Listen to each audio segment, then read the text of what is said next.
What is going on, Minties? The Uncanny Omar here from Near Mint Condition, and today I'm going to do an advanced look at the Namor the Sub Mariner Omnibus by John Byrne and Jae Lee. So please stay tuned. Okay, now before I get started, a huge thank you to David Gabriel and the fine folks at Marvel for sending me this advanced copy. Also, there are going to be two covers. This here is the direct market cover, so only available at places like comic book stores, cheapgraphicnovels.com, and places like that. There's also a John Byrne cover that will also be available everywhere else like Amazon and Barnes & Noble. So, speaking of cheapgraphicnovels.com, here's a quick word from our sponsor.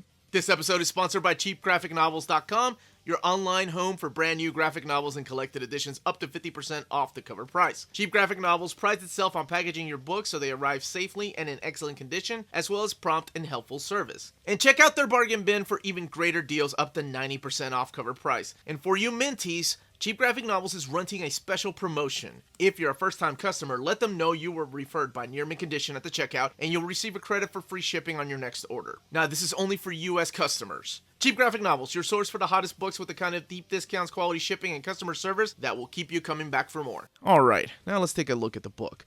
The cover, this is actually pretty interesting because they normally don't do this. This is actually from the inside of one of the comic books. It's not used from a cover of one of the Namor books. Here is the spine. They're going to go with a white spine again. And another Jae Lee. Now, this is actually from a cover. That's from issue 26, I believe. And then the back shows you all the covers and what it collects and the retail price, which happens to be $125. And if you remember, that book over there from the Golden Age, The Timeless Greatest, is priced at retail $150. Now, let's look at what's underneath the spine. Okay. Very cool. I'm glad they did that. They put the variant cover in there with John Byrne and nice John Byrne art in the back. Spine, still the same, except the color is green instead of golden yellow. Now, let's take a gander. Okay, so we have a blue inside. Just to match that C. Namor by John Byrne and Jae Lee. Now, this is John Byrne doing everything for the first 24 issues, and I mean just about everything, because the man was not only drawing, penciling, and inking, but he was also writing, and of course, some of the times he was even lettering. Everything but the colors he was doing. There's cover number 1. This brings back a lot of memories, as this was the first time I ever really got into Namor. Oh, that's right, he was being inked by Bob Wyzek at first, and then later on he went on to do his own inkings in later issues. But yes, this is, as I was saying, is kind of reinventing the character of Namor. Before this, I had only seen him in Fantastic Four, every once in a while on X-Men, and then on Alpha Flight. Pretty much any book that John Byrne worked on, that's where I would see him. And what he does with this character is take him and kind of deconstructs him and honestly makes him into a more likable character. Because if you remember from his appearances in Fantastic Four or even in the Avengers, he was kind of a bad guy, good guy kind of character. And I remember, and I'm not going to give any spoilers away or really not talk too much about the plot, but I remember within these pages, like, he kind of retcons that. Byrne kind of backtracks and says, oh, there's a reason why sometimes he's crazy and why sometimes he's a villain. And he explains it with a nice little retcon that actually kind of makes sense. So what you get in this omnibus is issues 1 through 40 of Namor the Sub Mariner, and then later on, I believe the title is changed to Savage Namor for a little while.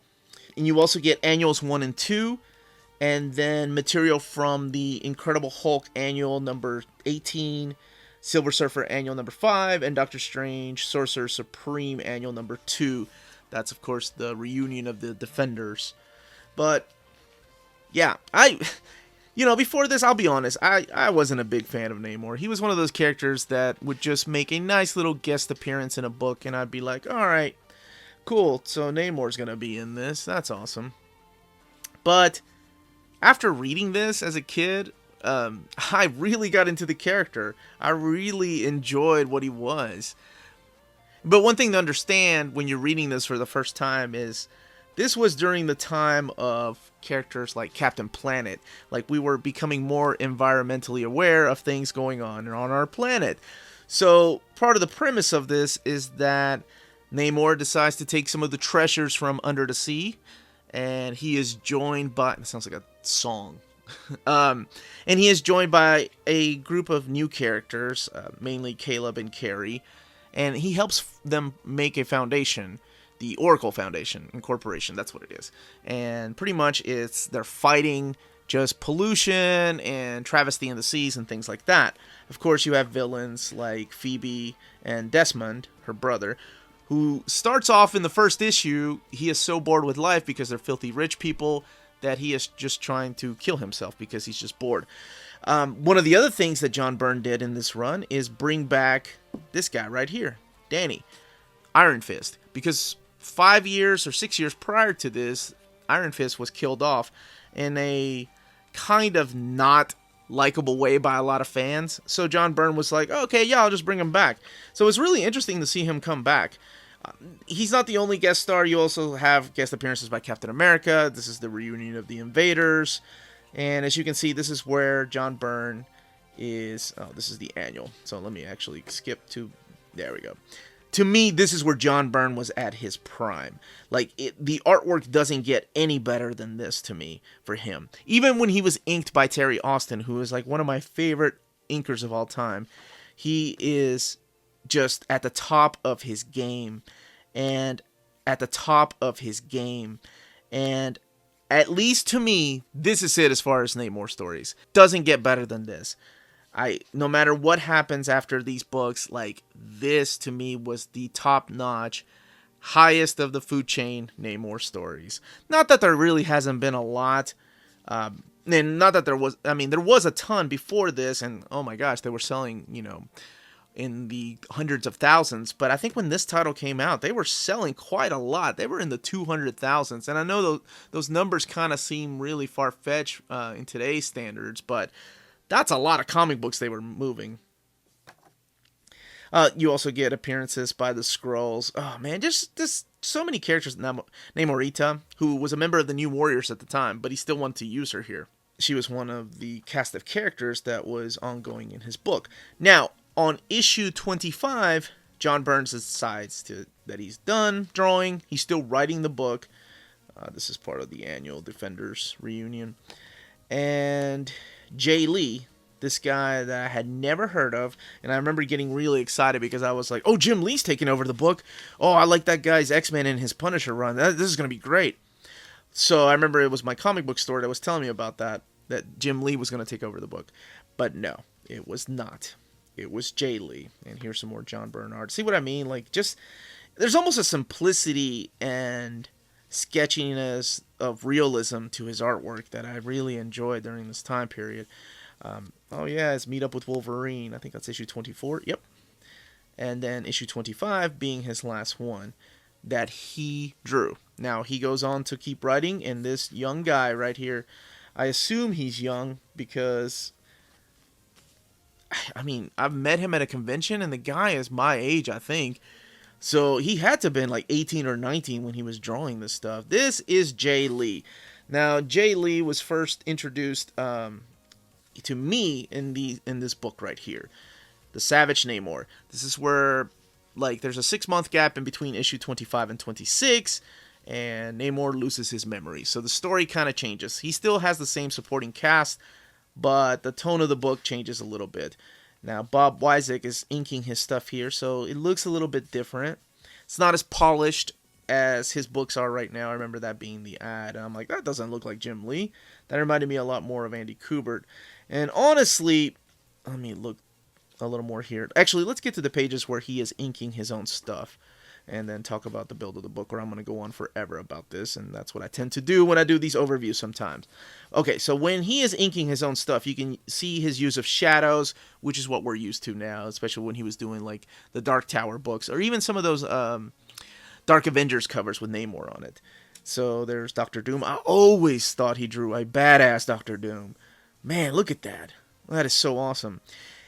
Now, his art style kind of reminds me a little bit of a mix between like Mike Mignola and Simon Beasley. That's what it reminded me more of than the artwork that he does now. It's a little more rougher around the edges. It's not as clear as to what's going on. But I dig it, and it worked for the book. And that's pretty much all I will say. Now let's look at the extras, because I've gone on way too long about how much this story meant to me as a kid. So, now we have extras back here. We have a cover by John Byrne, several covers by John Byrne, interviews with John Byrne. I believe there's some back here with Jae Lee. Let's look and see more covers. I love the Marvel swimsuit. Maybe one day we can have a complete collection, like one of those treasury editions, like they've in the size of Grand Design of the Marvel swimsuit editions. They're ridiculous and over the top, and probably mean not a lot to people now, but back to people in my age in the 90s, oh man, we look forward to those damn things every summer. Yes, this is the cover that they used for the front. And like I said, this was the internal works. It wasn't an actual cover. And then this picture of the Invaders, the original Human Torch, Cap, and Namor. And that is it. Now let's look at the build of the book. As you could probably tell as I was flipping through here, the book sits flat. It's awesome. It's the way that you want a book this size to be built. Sewn binding, and now let's look at that eye. Perfect. Cannot complain. And just to compare to the spine of this book, this one sits at about 800 pages, and this one here sits at about 1,200 pages. The only thing I noticed that's a little bit different, and maybe it's because I was holding this book right here, is the paper quality. The paper seems to be thicker in this book right here. This is, of course, this is $150. And just to ease my mind, and yours as well, if you care about these things, I went and got my Amazing Spider-Man Omnibus Volume 4 off my shelf, and just to compare and feel the paper quality, and it's the exact same thing. It must have been because I was just holding the Sub Mariner Omnibus, this one right here, and the paper quality in this, because it's a $150 book, seems to be a little bit thicker. Not much, but there you go. Just wanted to ease everybody's minds that it's the same paper quality that we're used to in the current Omnis. Thank you so much for doing this, Marvel, because we had 2 Marvel Visionaries of John Byrne's Namor run, and then they canceled that line, so I was like, well, looks like I'm going to have to get my old issues out. I don't even know if I still have these. So it's very nice to see this finally collected. Now, the series did go on past issue 40. I think it went all the way up to issue 62, 63, or something like that. But it just wasn't the same. Even John Byrne didn't finish his run. I will say that. I forgot to mention that. John Byrne stopped at about issue 32, 33, and then Bob Harris came on board. And then Jae Lee ended up leaving the issues as of issue 38. So the final 2 issues are drawn by, I want to say it's like Jimmy Palmiotti and Scott Collins. We had very different styles that were trying to mimic Jae Lee's darkened styles. But yeah, that is it. That is my overview. And that was the contents of the book. The book is scheduled to come out on October 2nd at places like cheapgraphicnovels.com or comic book stores, and then a few weeks later everywhere else. Let me know in the comments down below if you remember this run from the 90s and want to see if it still holds up, or if you've never read it and just want to check it out for the first time. As I mentioned in this video, at least to me, this is the definitive run of Namor.